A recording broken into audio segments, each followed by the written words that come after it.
Hello students, मेरा नाम अनुराधा गुप्ता है एंड आज मैं आपका टॉपिक ले रही हूँ न्यूक्लियर रिएक्शन।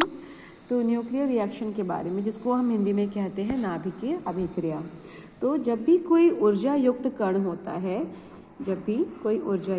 होता है जैसे कि प्रोटॉन या न्यूट्रॉन या ड्यूट्रॉन, अल्फा पार्टिकल्स और गामा फोटॉन्स, तो ये जो ऊर्जा युक्त कण हैं, एनर्जेटिक पार्टिकल्स हैं, जब ये किसी न्यूक्लियाई पे टारगेट किया जाता है, इसको बम्बार्ड किया जाता है, इनकी टक्कर की जाती है, इनको अपनी भाषा में अगर बोले तो सपोज ये कोई न्यूक्लियाई टारगेट है, तो उस पर इन अगर एनर्जेटिक पार्टिकल्स की क्या की जाती है, टक्कर की जाती है, तो क्या होता है कि एक दूसरा पार्टिकल भी बनता है और एक क्या बनता है, एक टारगेट न्यूक्लियस बनता है, एक लक्ष्य नाभिक बनता है। टारगेट न्यूक्लियस, जिसको हम हिंदी में लक्ष्य नाभिक कहते हैं, और दूसरा एक निर्गत कण बनता है जिसको हम कहते हैं एमिटेड पार्टिकल।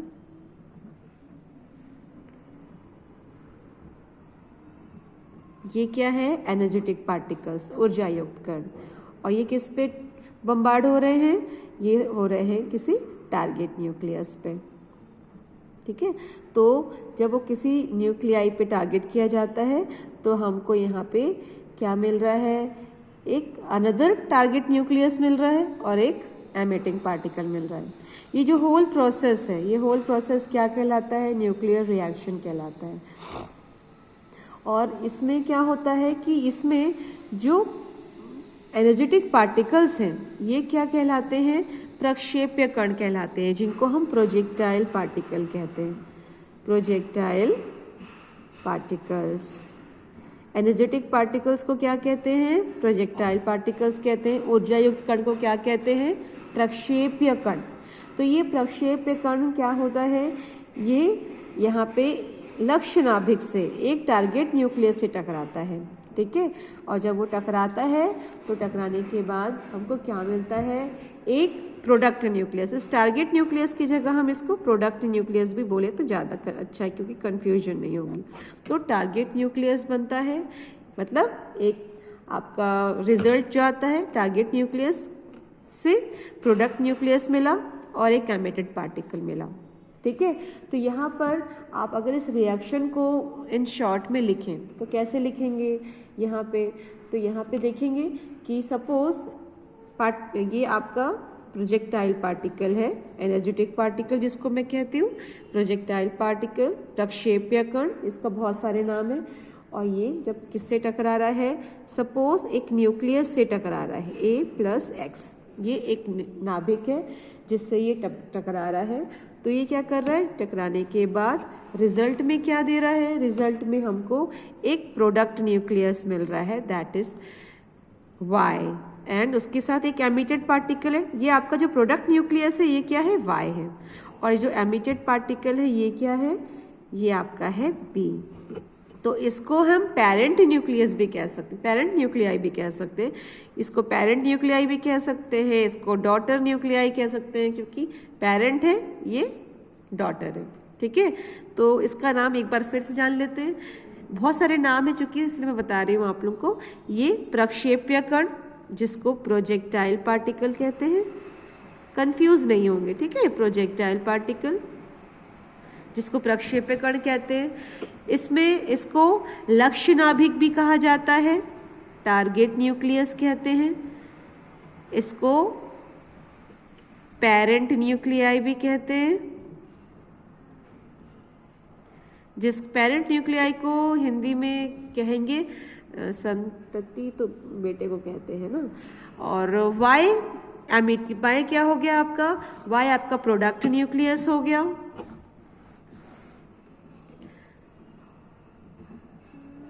प्रोडक्ट न्यूक्लियस, और B हो गया आपका एमर्जेंट पार्टिकल, जिसको हम निर्गत कण कहते हैं। ठीक है, एमर्जेंट पार्टिकल।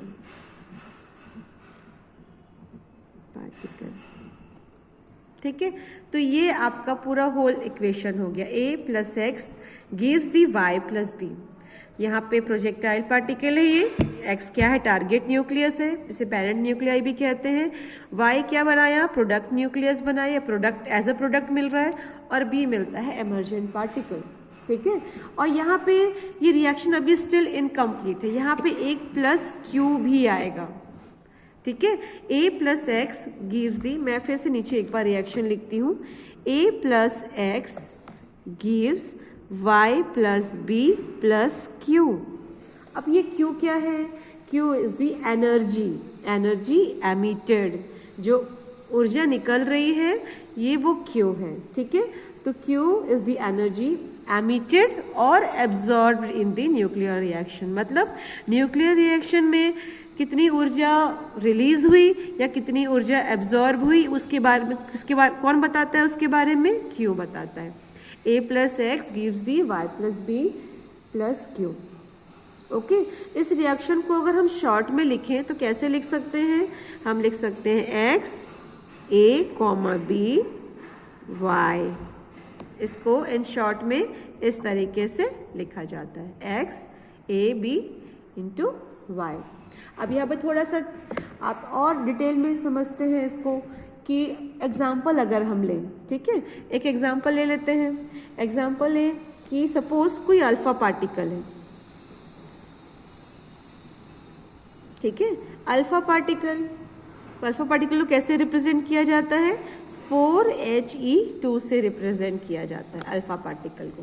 ठीक है, तो अल्फा पार्टिकल जब किसी न्यूक्लियस से नाइट्रोजन न्यूक्लियस से टकराता है, 4He2, यहाँ पे प्रोजेक्टाइल पार्टिकल क्या है, अल्फा पार्टिकल है 4He2, और जब ये किससे टकरा रहा है, एक नाइट्रोजन एटम से टकरा रहा है, नाइट्रोजन न्यूक्लियस से टकरा रहा है 14,7N, तो ये क्या दे रहा है रिजल्ट में, एज अ रिजल्ट हमको प्रोडक्ट न्यूक्लियस क्या मिल रहा है, संतति नाभिक क्या मिल रहा है, 17O8 प्लस 1H1, एंड साथ में कुछ एनर्जी रिलीज हो रही है अप्रॉक्स -1.26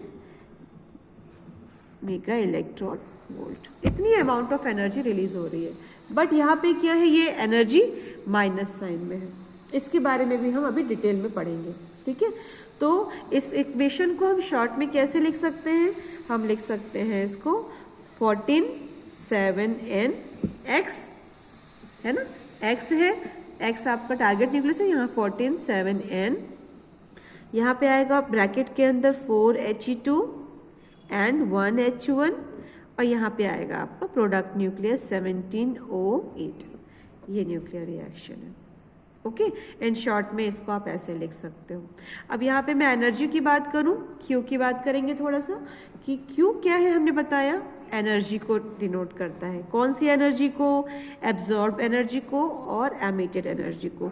तो किस कंडीशन में एनर्जी एब्जॉर्ब हो रही है, किस कंडीशन में एनर्जी रिलीज हो रही है, कैसे पता चलेगा, तो वो पता चलता है क्यू की वैल्यू से। ठीक है, कि क्यू की वैल्यू कैसी होनी चाहिए, यहाँ पे देखिए, यदि Q पॉजिटिव है, इफ Q इज पॉजिटिव, यदि Q पॉजिटिव है, इसका मतलब क्या हो रहा है कि न्यूक्लियर रिएक्शन में एनर्जी रिलीज हो रही है। ठीक है, और Q अगर नेगेटिव है तो इसका मतलब क्या है, एनर्जी एब्जॉर्ब हो रही है न्यूक्लियर रिएक्शन में। ठीक, तो ये आपका न्यूक्लियर रिएक्शन है, Q positive means energy release हो रही है, ऊर्जा का उत्सर्जन हो रहा है, और Q नेगेटिव है मतलब एनर्जी क्या हो रही है, एब्जॉर्ब हो रही है, ऊर्जा का। यहाँ पर आप देखिए जो मैंने रिएक्शन लिखा था, इस रिएक्शन में Q की वैल्यू आ रही थी -1.6 इलेक्ट्रॉन वोल्ट, इसका मतलब क्या हुआ कि इस होल रिएक्शन में -1.26 एनर्जी क्या हुई, एब्जॉर्ब हो गई। ठीक है, तो ये आपका न्यूक्लियर रिएक्शन है। ठीक है, इससे अगले क्लास में हम नेचर ऑफ रिएक्शन के बारे में बात करेंगे कि इन रिएक्शंस का नेचर कैसा होता है। Okay, thank you.